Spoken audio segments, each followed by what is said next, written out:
Hello, my lovely viewers. This is the Joseph Jean Talk Show, and what we basically do is I interview different entrepreneurs. They take us through their journeys, and hopefully, through that, we are able to inspire someone out there to also take up their journey, to be able to dig into the gifts and talents that they have been given by God, and to bless the world with them. Today, with me, I have a very special guest. His name is Philmon. I'm going to allow him to introduce himself and tell us more.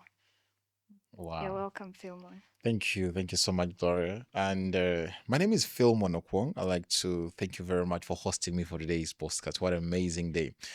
Like you said, we always say you always host entrepreneurs. I know I'm one of those people, and I love entrepreneurship. I believe it's a calling. So Mm. Philemon is an entrepreneur. Philemon is a father. Philemon is a creative.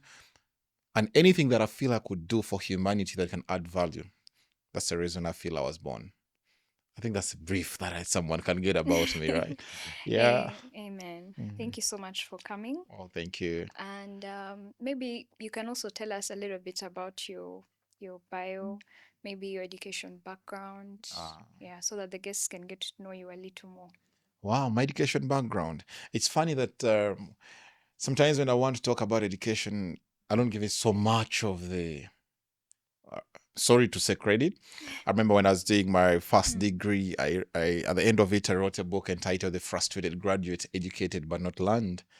That someone would think that after writing such a book, I discredited education. But later, when I did a master's, so in my first degree, I did computer science, and later, my second degree, I did a master's in business administration, that is MBA, not because I wanted a job. You know, Mm. some people go for masters because they feel I want to position myself better. I went to do it because I wanted to learn something about how to do business because businesses have systems, and you're not going to just come out of a blue with your own ideology and think things work that way. No. So that's how I did that. So I also did NLP, neuro linguistic programming. It's a coaching course with Tony Robbins. Mm. Uh, it helps in coaching. So I help people into coaching, succeeding in their businesses and in their lives and everything that they do. I won't talk about the primaries and other things. So I That's think that's it. okay. Yeah. So Mm. did that and also I have another master's in human resource. All right. Yeah, thank Well, you. those seem like very different courses.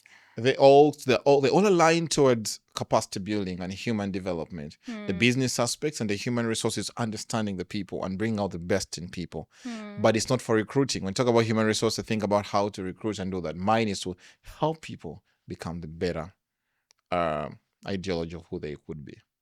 Okay. Yeah. So I'd like to know what inspired you to become an entrepreneur. Amazing. What Yes. inspired me to become an entrepreneur? Sometimes in life forces you to become one. Hmm. Growing up in life, I grew up in a family whereby I admired my father so much. I like to call him as a social worker. He worked with the Hmm. NGOs, and every time they'd pick him in cars, you'd admire, say, one day I'll also be in office. However, growing up, looking at the trend of how things were moving on, people looking for jobs and all that, later on, I believed, you know what?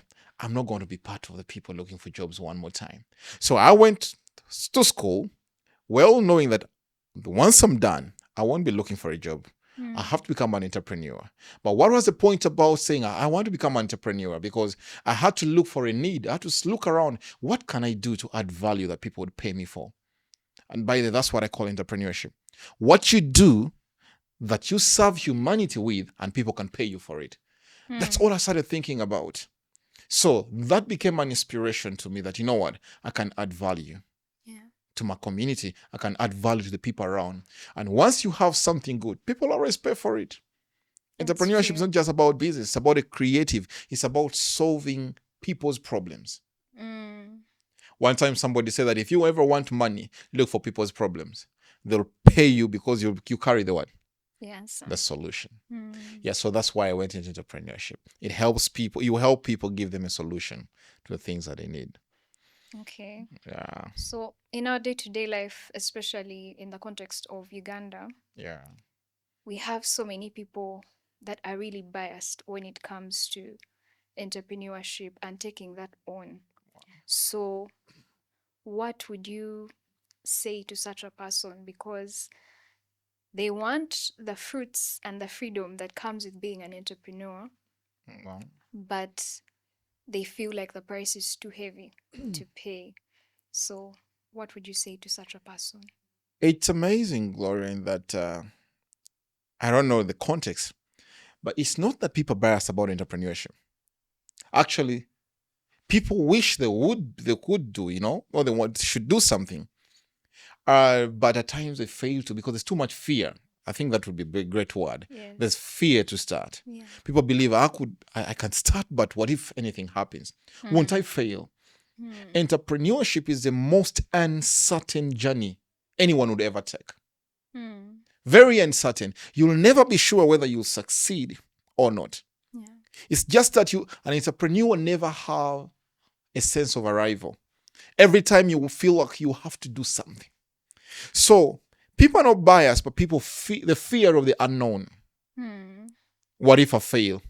What if I put my money here? Will I still make it? What if something happens? So that is one why people fear, the fear of the unknown. Number two, people have associated entrepreneurship with the greatest enemy of entrepreneurship ever is the word capital. Ask everybody now, why won't you start? I don't have capital. What is capital?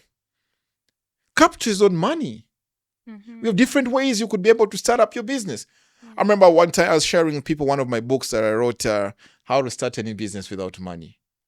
It's basically how you can become an entrepreneur. By the way, listen, you can become an entrepreneur without money because you have to innovate.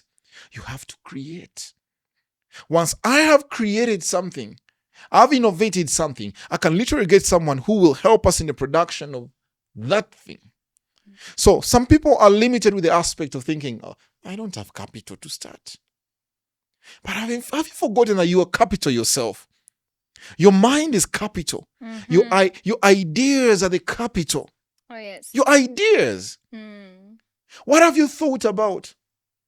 The challenge with most people these days is that when they see, okay, Gloria has started up a grocery shop and she's succeeding, everyone will say, oh, wow, I should also do it. I also want to start. In Uganda right now, everyone say, my friend has started up a mobile money shop. I should also start one. You're not starting because of a need. You started because a friend has started. Yeah. Then later say, you need capital. I can guarantee you, we have thousands of people you can give them money to start up the businesses. And most of those businesses will fail. Why? All they thought is when I get in, I'll make a lot of money. Entrepreneurship is not a place where you make a lot of money. Yeah. The entrepreneurship journey is where we solve people's problems. As long as you're solving people's problems, you'll be having the money. But if you think money first, you'll fail to deliver. That's why I'm against the ideology of I need capital. You are the first capital. Your mindset has to change. People have got to change the mindset towards everything they're doing. Change your discipline, your culture. You want to start up a business, you don't have a savings discipline. If you yourself can't save, how will your business have a savings account? If you yourself can't organize your finances, how will your business do that? So before it gets to the business, it comes to the personality. It's an entrepreneur who runs entrepreneurship. Wow. I don't know whether that helps somebody here. Yes, it definitely does. Yeah. So when it comes to, you talked about the fear Yeah. being the thing holding very many people back. Yeah. So would you say that you experienced that at some point before you started or during your journey? And if you did, how did you deal with it? My experience, I would think, wasn't just about fear. Sometimes life forces you to face reality. Let me give you a scenario. I remember some years back, I was at the university and I needed money for tuition. And I was paying myself. So I couldn't get the money by then. So I thought around, what can I do to get some money?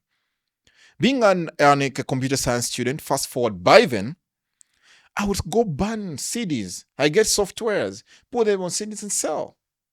So I knew that the people who would need some of these softwares. So I'd move out to hawk. I mean, hawking to the people who would need them. So while hawking the softwares, I realized the demand was low. Very few people needed them. So what did I do? I knew ladies love to be smart. Campus ladies always want to look so, they have their way of dressing. I said, okay, I have this category. So what will I do? I moved to selling ladies' clothes. I started selling ladies' tops. I sold patras. I sold their leggings, whatsoever. Why? There was market for it. So I went in not knowing that I would fail. I went in because I had a need. I think that's a great one. So I entered entrepreneurship because I had a need that I needed to fulfill, personal need. So I had to look for a problem to solve to meet my what? My need. I never feared. I can't forget some of the days I went on the street hawking newspapers. I think I overcame that fear from such. I can't forget days. I mean, even if I go back, I come from such a humble family. Way back, I remember I lived with one of my aunties then, and this lady would sell maize, hawking maize on her head, walking through the villages, selling boiled maize. And they call you, young man, come do this. So on my basis, my life experience taught me to face life with reality. I'm tough to life, by the way. I don't give up. I'm tough to it. I know what it means to be in pain. I know what it means to be broke. I know what it means to be in a kind of a life that is not good. So I give in my whole self so that I don't go back there. So it's different from, you can't inspire me to start a business. No one can inspire me. Some of you watching this, if you're not tired of where you are, you'll never be inspired to do anything. The people who do things out of when they're tired of certain lifestyles. When a street kid is tired of being a street kid, when you give him something to sell to get him out of that.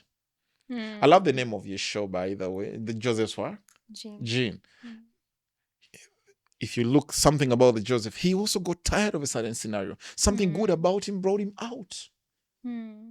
He had a gift that brought him out of something. So going back to entrepreneurship, I like to encourage every youth.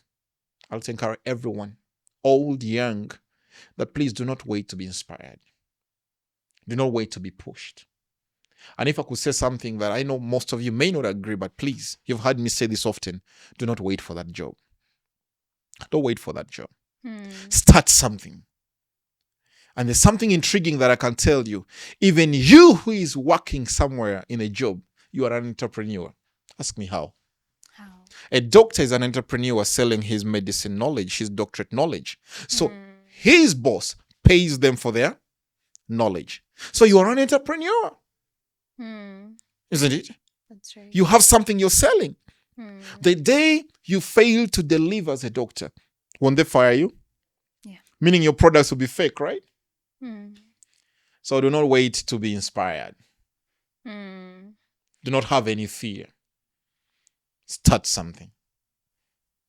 Wow. Wow. Yeah, so this brings me to my next question. Through your journey of entrepreneurship, I know that it's not a straight line. Yeah. I've had the privilege of interacting with a few entrepreneurs in my line of work. And I'd like you to just honestly just share with us some of experiences, maybe one or two, that you've gone through challenges and how you've overcome them. As an entrepreneur, sometimes I tell people that if it's about giving up, you'd wake up. Time comes in business that you almost wake up to feel like you like to do what? You like to give up every day. It's not a smooth journey. Several times I felt like selling off the businesses, quitting up the businesses. Why? Sometimes it's tough. The problem with people is that they see the glory. But there's something hidden in our stories as an entrepreneur. And we admire entrepreneurs with the things we see. But we should admire their audacity, we should admire their perseverance. We should admire how they could stand the losses. We should admire all these things. So one of my some of the experiences, I've really had several. I remember I invested into the tourism industry, Wild Palace Safari Lodge in Maction Falls, and several times I'll feel like giving up. Why? Because as an entrepreneur, sometimes the business will not break even, that you'll not be able to pick money from the business to run the operations. You'll end up having to pick your own money from another source to come and invest in a business that you are literally seeing things are not working out. But what will keep you pushing is because there is a cause, there's a vision, there's something you believe in. As an entrepreneur, you must have this one thing deep within you, that I'm doing this business for this reason. There have to be a reason bigger than the money. Wow. There have to be a reason. Sometimes the money will not be there. I need you to say that again. Yeah, they have that. You got to have a reason bigger than the money. What will make you wake up every day? That should be your aspects as an entrepreneur. Now, something that moves me so much in me, I know I'm employing people. I don't look at them as employees. I look at them as my colleagues that we are working with. They have families we have to feed. So I tell my people, I'm not your boss. Our boss is the business. Who pays us? The business. As much as it produces, the more we do what? We receive, we earn. So we have to keep working out the business. So entrepreneurship is not a bed of roses where you think everything is going to work out. Sometimes it's tough. I need to be honest with you. Every entrepreneur, every successful man you see out there, the thousands of scars they're hiding within them. But when you call them to talk, they'll not tell you that. They'll tell you how much it's easy to start. They'll tell you how much it's possible. But if you ask them the reality, that have you ever felt like giving up? They'll tell you, even now, I feel like giving up. But because there is a reason, because there is a burden, that's why some of them proceed. So, to me, the experiences have been tough. But the reason is bigger than the problems. That's what I can say. All right, my dear viewers, allow us to take a short break and we'll be back. When it comes to business, there are mistakes, I believe, as entrepreneurs that you make along the way. So, would you be open to sharing with us some of the mistakes that you have made along the journey and what you've learned from them? Well, as an entrepreneur, you're prone to make mistakes because sometimes it's a journey of, you have to try certain business models. You have to try some marketing strategies. You have to try even employing some people that you've never worked with. You're just reading out of the CVs and say, yeah. So one of the key mistakes I feel most entrepreneurs, okay, let me talk on my personal aspect. It's good to talk about. Yeah, one of the mistakes I think I first made that really affected my business aspect, that I keep on advocating for people not to do, is never documenting your business aspect. Everything in business has to be documented. From the finances, keeping your records. I just used to do business just like any other person, whereby I feel like, yeah, I'm making the money, I'm banking. Even sometimes you go ahead, pick part of that money, use it for your personal aspects. That affected my business. How did it affect my business? I failed to get to know the trend of my business growth. All I knew was either things are down or up. But if you document your business, if you take records, have your financials well done, have appraisals well done, it will help you to analyze your business growth. So I used not to do that at the beginning of my businesses, and really it affected me. So, and some people tell them, I know not everyone starts a business after having a business plan. No, not many. Yeah. We tend to ignore that. But I'd like to encourage you to have it. Why? It becomes like a roadmap to everything that you're going to do in your business. When you're writing your business plan, you'll be having some 5-year action plans. What will be, what your business will look like in 5 years, what your business will look like in 2 years. Yeah. You have your financials and the projections that you're making about. When you're looking, you look at the bigger aspect, the economic landscape, the political. Some people do not know that the politics affect the business. They don't know that. But the environmental factors around you can affect your business so much, the social aspect. So I used not to document my business, and that affected me so much. That is one. And another mistake, I don't know whether I call it a mistake or it was a weakness. Sometimes it's not good to be too nice in business. I've always been this nice guy. Yeah. A friend will come and do, take a product or use a service and they never pay. And you're being nice. Okay, that's my friend. To your business, they're not your friend. That's why it's registered as limited by liability, not by your emotions, not by your passion. Your business doesn't know your friends. Your business doesn't know your mother, your father. Yeah. That's why when you're paying, actually, you ought to have a salary from your business. Yeah. The business doesn't know whether you're the CEO. All it knows, you're a worker there. And you must have a stipulated salary. I used not to give myself salary. That's another mistake on my side, not the business side now. Okay. Most entrepreneurs cheat themselves. Most entrepreneurs are never enjoying the labor of their hard work. Why? They never pay themselves. Even if it's $100, even if it's $50, set it out as a discipline. Do you know why? Why? You should pay yourself because because you're always able to pay others. Very interesting. When I started up a business, I was working with my wife, and I brought her into the business. So I'll tell her, no, babe, let's keep working. We shall enjoy in the future. And one time she tells me, but our workers are enjoying the current, not in the future. I told her, no, we're the owners of this business. Said, no, you have to pay me. I'm working. Yes. So I thought we're just running it as a what? So that's another mistake. So entrepreneurs must pay themselves.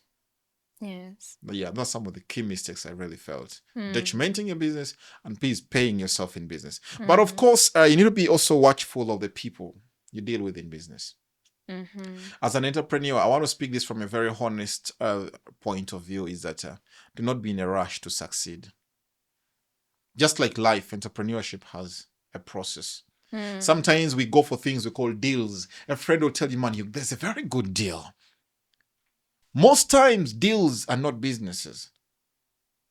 Deals come as something that is coming to give you quick money, but most times deals are not straight businesses. Yes, we may think if you really follow up the meaning of the deal, a deal is never business. So I happened to do some deals before in business and it burnt my hand. So please, as an entrepreneur, avoid deals. Do right business, document your businesses and pay yourself. Yeah, feed the goose that works. There's something you mentioned earlier about, I think it's familiarity with friends and all that. That's something very common I have observed in businesses. Even in my experience, when I look at so many people that I give my business, I realize sometimes, okay, this person is treating you the way they are treating you simply because you're a friend. Sure. So they will kind of push beyond the spaces they're supposed to push, Sure. which affects you. So how have you managed to deal with that? Because you don't want to lose the friendship, Sure. but then again, your business must grow. So how have you managed to strike the balance? I'm going to answer that question in a very amazing way. And I also want it will be in a form of a question to you. Imagine you have a friend who has a supermarket. And you know, in these supermarket groceries, something you need to be very careful about. In every supermarket, every product has a price tag, right? That's right. So even if the supermarket belongs to your friend, are you going to tell him, oh, Gloria, I know the price is this, but can you reduce for me the price? Can you give me a discount? No. Everyone who goes to the supermarket knows the price, and the value of every product. So they pick what they can do and afford. So in that way, how did it help me to avoid the aspects of friendship? The aspects of familiarity will come into your business if you do not have a definiteness of systems and purpose for your business. Because not every person should see you in the business. There's some times whereby your friend has nothing to do with you. It's a system operating. There's a price for every product. There's a price for every service. Yes, if you have a friend, I can say, okay, as a friend, every business has a discount margin. There's a margin you put up. There's what we call a discount margin. That even if you come as a friend, I have what I call a discount margin. I can only go as low and as minimum as this. Beyond that, I may not. So as a friend, you can lower a little bit your discount margin.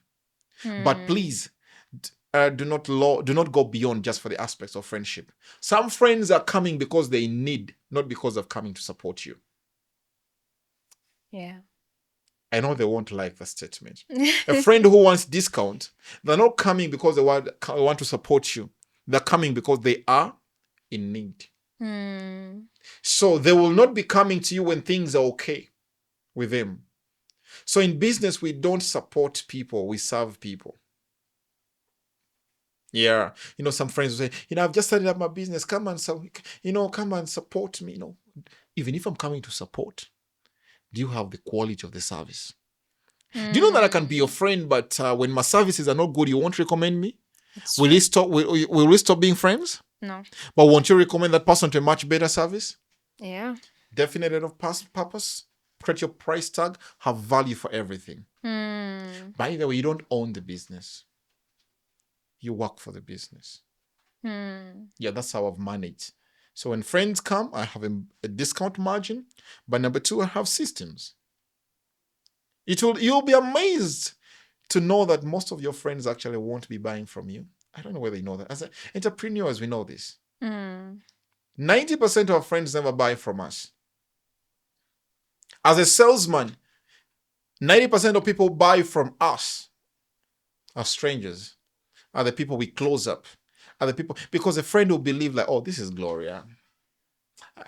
What good can come out of Gloria? And not every friend will be wishing you well in your business. Let's stick to business otherwise, because I've had the experience of business. Some friends won't really be able to, come in to support and serve. So with friendship, set your boundaries, have your systems right. Let the system work. Yeah, that's the best I could advise an entrepreneur. Okay. So what does your typical day look like? As you know, there's a typical day of Philmon and there's a typical day of an entrepreneur. As an entrepreneur, your routine. Trust me, if it was about me, just Philmon as me, I would really have totally different typical day. I would just wake up to go travel, enjoy life, do things that I would like to do. But as an entrepreneur, your life will be guided. Just like any other profession, our typical days are different. But as an entrepreneur, funny to say, our days are more than 24 hours. Wow. Someone will say, how? Because I only have 24 hours.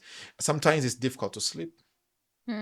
Sometimes you'll be working beyond your stipulated time because you don't focus on do you call it 8 to 5? 9 to 5? We know nothing like 9 to 5. All you have to see that, have I closed the business? Have I served people? Have I earned something from this? So my typical day, of course, I wake up, my day starts at 4 a.m. every day. I'm a very good reader. So when I wake up, I pray. The first things first, I pray. I have a read and a good Bible study. After that, I go work out very early in the morning. Now, health is everything when it comes to, if you want to be an entrepreneur and you're not thinking about your health, you're wasting time, you're building your wealth for others. We'll come back to that. So I go work out because it is the body that works. That where the mind is, you must have an active mind. Off there, I get down. There's some days when I love writing, the days where I get to write, and off to business. But I plan my days before. So I don't start my day on that same day. I plan my day a day before that, or I plan my days before. I think that's also very important for people to know. Yeah. I won't wake up and start thinking, oh, what am I going to do today? No, I wake up well planned and I know everything. My day is set a day before it. So off to my work. The biggest part of my life, I do marketing. I have to market my businesses. The lifeblood of every business is sales, Yeah. and sales come through effective marketing. Then the rest is coordination with the team that I work with, because you can never run your business alone. You can't be the only king in the jungle. There are other lions there. You're working with the manager. You're working with the supervisor. You're working with different, and never undermine. Every worker is very important. You work with all of them. So I spend my day marketing. I spend my day analyzing different business models that I could, bring in. But most of it is sales. I have to do marketing because that's what brings in. And as also a very important point, as an entrepreneur, you need to know your point of strength in your own business. I've seen people begin salons, yet they can do nothing in that salon. Someone says, I want to begin a salon. Can you plate? Can you shave? No, people will do it for me. You're starting a wrong business. What's your strength in your own business? I found my niche, and my strength in my own business is marketing and sales. Yeah. Allow others to do their part. You remember when I talked about the systems and flows? Allow systems to work. Yeah. So that's how my day works. And of course, I relax back home. I love having time with my children. So when it clocks a certain time, I feel like my children should never go to bed before seeing their dad. We're in a very busy world, but the best time we could ever have is raising these children, showing them that you are an available dad. Especially to the fathers, we are never available. I'm an advocate for fathers to always be available to their children. Inheritance these days has gone beyond materialistic thing. That's right. They have to inherit the spirit behind you, Mm. the mindset behind you. Mm. Of course, having time with my beautiful wife always. Yeah. Home, let me tell you, home is everything. Mm. Home is sometimes, and to most entrepreneurs, others are working hard because of their children. Others having a bigger reason being the family, the children, and the mothers, the fathers. So family is a very important part of business too. Mm. Yes, Gloria, that's how my day goes. Okay. Yeah. So, from what you have shared, it seems that it takes quite a lot of discipline in Yeah. order to be an entrepreneur. Because looking at how people usually look at people that own their own businesses and they're like, oh, those guys are lucky. On days like this when it's raining, it's like, those guys can now sleep in bed. And yet, there's also this behind the scenes of you have to wake up earlier and you have to put in even longer hours. So I think that's very important Actually, for. Gloria, it's tougher being an entrepreneur than being an employee. Hmm. No one should ever tell you that an entrepreneur is enjoying life. No. And no one should mislead you or misguide you. Say, you just leave your work and go and start. Actually, for some people, I believe they have to always first work for others, then start businesses. Why? Because in the process of working with others and for some people, that's where you're going to be picking some disciplines, some work ethics, some disciplines of some disciplines of teamwork, Yes. some disciplines of submission, some disciplines of reporting. Yeah. So that when you're employed, you're working. Actually, most people are employed. The best that they're learning from their workplace is some life disciplines. Now, the moment they start up their own businesses, things flow. But to some kangaroo style of people who just begin business out of nowhere, that's why later they employ people who understand systems to come and help them. So to me, actually, you can become also a very good entrepreneur when you first start working for people. Okay. You'll appreciate the value of people in your business. There's something you talked about earlier, having systems and structures and having people to be able to help you with certain things. Now, I noticed that when it comes to entrepreneurs, in my line of work, I deal with a lot of entrepreneurs, and I realize that they're very hesitant to employ people in their business because they feel like, oh, if I employ this person, I'm going to lose more money, I'm going to lose more profits. Um, what would you what word of advice would you give to them? Because you can clearly see that it's affecting the growth of their business. But then I feel like they have not yet gotten to the place where they fully appreciate the importance of having people, especially people that are strong in different areas. Because I've seen people who are very terrible at marketing, and because they're the business owner and they're trying to cut costs on getting someone to work on their graphics, they are trying to design something, and it completely is very misleading for the brand. It's and so what would you say to such a person? One of the especially in Africa, Yeah. I've managed to do business across Africa, not just in Uganda. And one of the things I've realized with us, most Africans, sorry to use this on Africans, we are so selfish. We are very selfish. And actually, one of the reasons most businesses fail is because of the greed and selfishness of some entrepreneurs. When they want to start a business, they want to be everything in that business.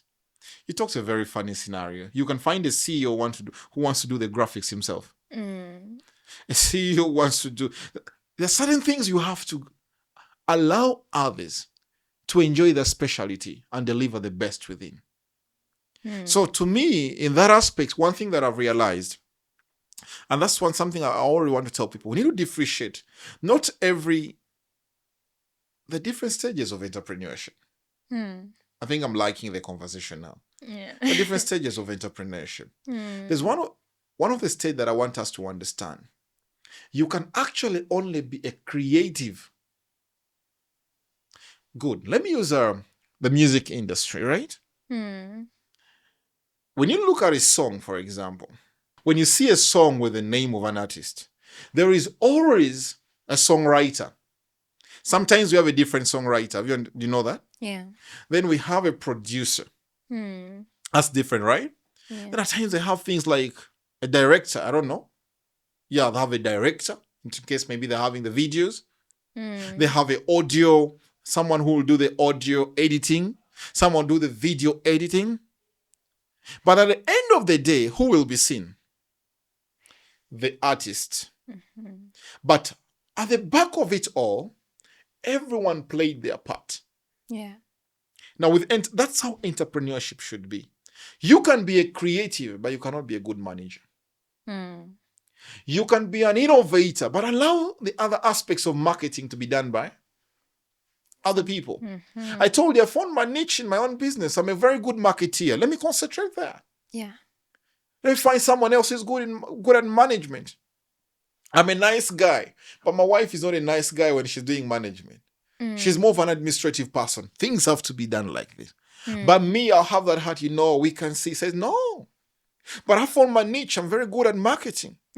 So we need to learn to distinguish our strength. And that's what I'm talking about, the stages of, when I brought in the point of stages of entrepreneurship. This is the point. If Gloria, you're good at producing, produce.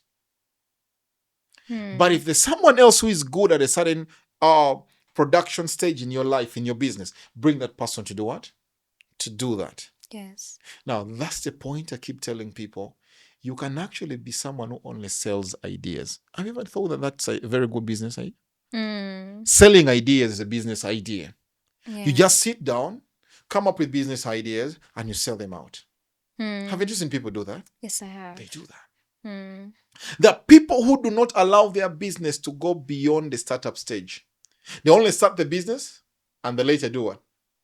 They sell it off. But you know that most times you blame such people? Haven't you blamed such people? You had such a very good idea. Why did you sell it off? The person tell you, no, that's my business. My business is to create and sell. If the person runs over the business and they succeed, What have they implemented? They brought in the management aspect. So enough. When I talked about Africa, we want to do everything by ourselves. Yeah.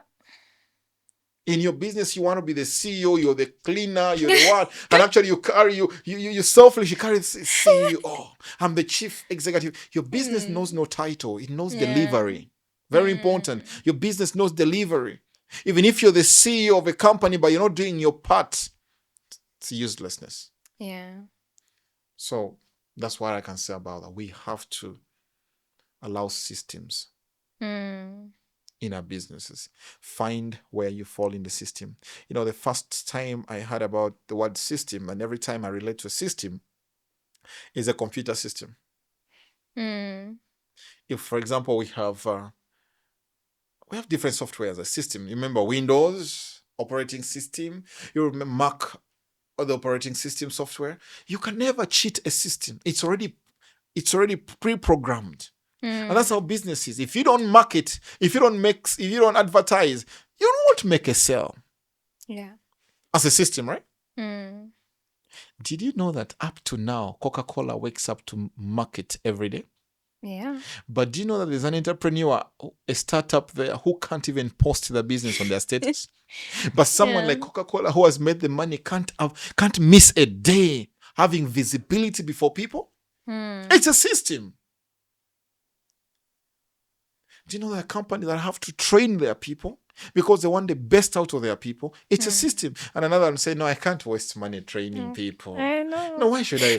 How can I pay you? Then again, I train you. But that's an investment. Yeah. Systems. Accounting systems. Differentiating between your incomes, expenditures, and all operational costs. That's a system. On a normal day, I almost asked you a question. Do you know that you're apart from being a human being, you're a spending being? You're a spending being. The moment you woke up in the morning, you immediately started what? Spending. Was that true? You know the toothpaste you picked cost money? The water you shared, do you know that is a bill? Money. The gas in your car, that's money. But when do you earn? So you sort of systems that bring in income and expenditure.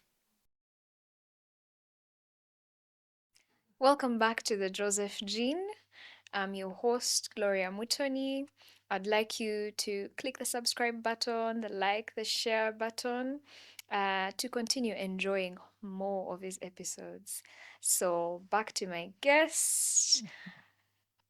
I'd like to know, what are your non-negotiables when it comes to entrepreneurship, business, or just even your values? Because I know they're all intertwined. Yeah. Yes. Just like I told you before, they're personal values. But also as an entrepreneur, there's some personal entrepreneurial values. I don't know which one you're looking for. Yeah, because coming down to the line of entrepreneurship, like we talked about, you must set your boundaries straight. Yeah. Yeah, you must keep it business in everything. So some of the non-negotiables about mirroring the business is about there's nothing average in business. When it comes to operation and delivery, nothing average. If you're going to eat a frog, eat the fat frog. At least we know that you ate a what? A frog. Don't eat a frog and say, I only ate the leg. No. If you're going to eat a frog, eat the fattest what? Frog. If you're going to mop, do the best in mopping. If you're going to market, give it your best. This world has no room to appreciate people who regret anything. Has no room for people who give it average.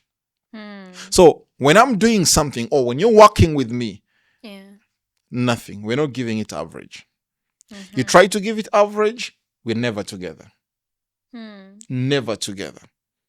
When you give it all, we get it all. When you give it average, we get it average. That's in business. Number two, our business is our boss. We have to work it out. Yeah. So you're not going to say, I'll be expecting my money, but you're not working the money. You're not putting in effort. You're not following the systems we talked about. But again, you're expecting what? A pay. A reward. It doesn't work like that. Mm-hmm. For the goose to lay the eggs, you have to do what? Feed it. That's right. About work, nothing like that. You have to give it all. You've talked about an aspect that I've seen seems to be a weakness for many entrepreneurs. Yeah. You talked about the aspect of excellence. Excellence. No, this is something that for many entrepreneurs they really struggle with, especially if they feel like the service that they're offering is one where there are not many competitors, Yeah. or maybe they have something outstanding about them. Let's say if it's a restaurant and they have good food, Yeah. but their delivery, in terms of the time the food arrives to the table, or the way the staff treat the clients, Sure. and things like that. So when you're talking about that aspect, I feel it's something that we need to delve a little deeper into. The aspect of excellence. The aspect of excellence is very important. Why? Okay, let me not say the aspect of excellence. Let me first go back to the point. Why we have a lot of mediocre, average delivery in the entrepreneurship aspect. Because to most people, like I told you before, they start with the aspect, all they want is the what? The money. There is very little emphasis and focus on the service delivery, on the product aspect. Yes. All the energy they're putting is in the what? The money. So the quick money syndrome makes people produce half-baked things. All they'll have to do, let's produce. I've realized something. It takes quite some time to produce a Rolls Royce. It takes some time. But it also takes a very short time to produce a Toyota. You understand that? But once they come in the market, the values are always different. The Rolls Royce takes detail in production. I'm not saying this to mean any brand, but I'm just giving you an example. The two different cars of two different values. Another one takes time in detail. Another one takes the other in detail. So when you're getting in business, are you coming in as a Rolls Royce? Or you're coming in business as the other name I wouldn't mention? So we have to get in business knowing we have to produce quality. Yeah. There are restaurants, however good their food could be, you'll not step in. Do you know that? Yeah. Why? The presentation may not be that way. There are restaurants that look so good, but their food is not as excellent. But the branding of their food, the branding of their packages will always make you go there. I'm into the hospitality industry. There's something I've learned. One of the ways to get the mind of a customer is presentation. Yeah. How is the food presented? Someone will bring you the same avocado you'd eat at your home, or you buy it at less than $1 somewhere, or is this 1,000 shillings or two? The same avocado. You go to a certain restaurant, you pay for one avocado at $3 or 10,000 shillings. Why? They have added value to the avocado. They have presented it well. They won't cut it the way you always cut it at your home. They will slice it well. You get the point? Packaging. We're talking about certain principles in business now. Yeah. How are you? By the way, I like this. How do you position yourself in the market? How do you position yourself? How have you presented yourself? One of my mentors tells me that if I've never seen you, I've never heard about you, I've never read about you, then you don't exist. Yeah. I've never seen you, never heard about you, never read about you anywhere, then you don't exist. Even if you exist in my world, you don't exist. To most people, your businesses are dead to most people. to people, to the world out there. Mm. Businesses are dead. Yeah. Someone has got to know about what you do. But how is it? Present it, package it, brand it. Yeah. You talked about excellence. Before you serve food, let the food be ready. Before you serve the food, let it be what? Ready. Before you go out with excitement, I want to be an entrepreneur, have an excellent product. There are people already doing what you're going to start doing. Yeah. And I've told myself, and I know this, by the way, Gloria, there's no new idea that you're going to come up in this world that nobody has never ever done. There's nothing new, by the way. Yeah. You think, oh, I have this hot idea. Someone had it, but never implemented it. Or someone had it, but did it in the other way around. So when you're cooking your food, cook it well. That's cooking. Yeah. After that, there is what? Serve it well. Serve it well. Some people cook very nice food, but don't serve it what? Well. That's why people have very good products, have very good service. But when we come to get the service, you come and get your services. You have very poor services. Serve the food. If the food is excellent, please serve it well. These days, we're in a world where people give reviews.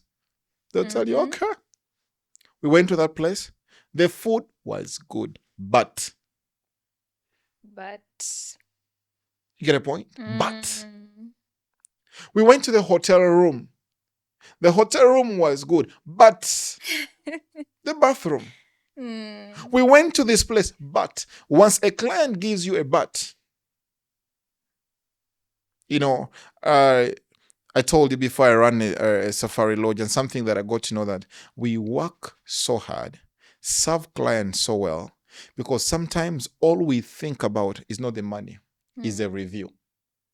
Because once the client gives you a very good review, a positive review from a client is the biggest marketing opportunity you have ever found that you have never paid for. The only way you pay for it is by serving well. Serving well.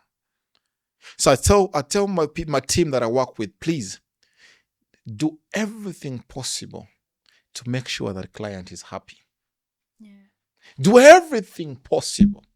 Make sure the client is. Now, our goal shifts from the money from the client to the satisfaction. So when a client comes, all I'm looking at is the satisfaction. However, there was someone who did something to market to attract that client to come. So we have some people who are very good at marketing. You're able to get the clients, but you cannot sustain them. Why? You're not serving them well. Yeah. So the systems and the processes all have to be done excellently. Even the gate man should be giving a smile to the client leaving the hotel. Because one person can spoil everything. That's right. So be able to give everything. The world is full of critics. Very few celebrate. So when you're doing your business, give your best. Give your best. And in line with that, personally, every time I go to a place, the thing I really pay attention to how I'm treated from the gate.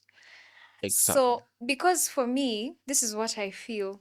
I feel that the kind of reception I'm getting right from the gate says a lot about the owner. That's my mindset, because I feel that if you have employed these people, you should be able to multiply yourself in them. Yeah. And make sure that they emulate exactly what your heart is towards a client. So if I come to the gate and the gatesman is extremely rude to me, I feel that, okay, it seems this person hasn't gotten proper orientation or something like that. So honestly, it will bias me. And in spaces where I have gone, and from the gateman to the I'm saying this from a client's perspective, by the way. It's okay. Well, from the gateman to to the person that's at the reception, to the person at for places where I have noticed consistency with that, I really feel like I want to keep coming back. There's something I wanted to chip in and Yeah. correct. Mm. You said you'll know that the owner's ideology.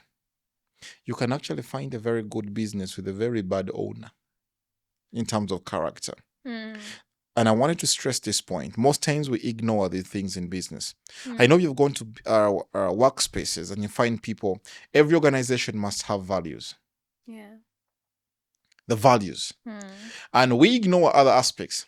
Do you know that most businesses and companies have what we call a vision and a mission statement? Mm-hmm. The mission statement is a statement of purpose, what they have to do. What is your business? Not just about the product they're offering. How well are they offering it? Mm. What's the mission statement? If you're a transport company, what's your mission statement? Maybe you want to be serving our clients with the best transportation, bringing aspects of comfort. You have to highlight your key strong points. That when your clients come, they should find that in your delivery. Mm. So every business must have a mission statement. What you're there to do. Your mission statement is an everyday thing that you keep doing. Mm. And also your business must have values. Now, once the mission statement, the vision, and the values are well set, it doesn't matter whether it's about the owner. Now it becomes an entity. And by the glory, people should learn to differentiate the business from the business owner. Mm. Why? To allow aspects of continuity. A business owner can die. Does it mean the business should die? No. Business has to continue. Mm. So those are some of the key aspects. Values are important. The mission statement, the mission, and all these are very important aspects of the business. Mm. Yeah. So as we conclude, I'd like to know what are some of the things you enjoy about being an entrepreneur? One of the things, actually, a few days ago, a gentleman asked me, days back, we used to see you in suits. We used to see you in this, but these days, you look so casual every time. To them, it was so disturbing. Mm. Entrepreneurship is freedom. I'm sorry to say that. Entrepreneurship gives you freedom. Don't be sorry. Yeah, I can wake up, not that I dress the way I want, I dress the way I feel comfortable. Yeah. I managed to have some friends who are great entrepreneurs, really big in terms of capitalization, big business owners. And when you meet them, they don't look so. Sometimes I told them, but hey guys, you don't look serious in the world, because the job market has prepared our minds that a manager has to always be in suit and all that. The job market has prepared our minds. You have to always, an entrepreneur, the issue is delivery. Yeah. Even if Bill Gates came right now putting on his shorts, you still want to listen to him. Because he has what? Results.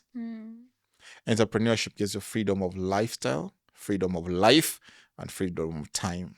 That's something I've enjoyed from entrepreneurship.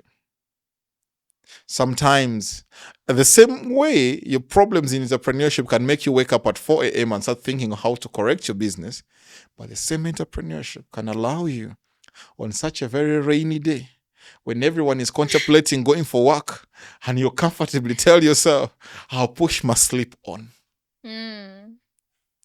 But that only happens when you have systems in place. Yeah.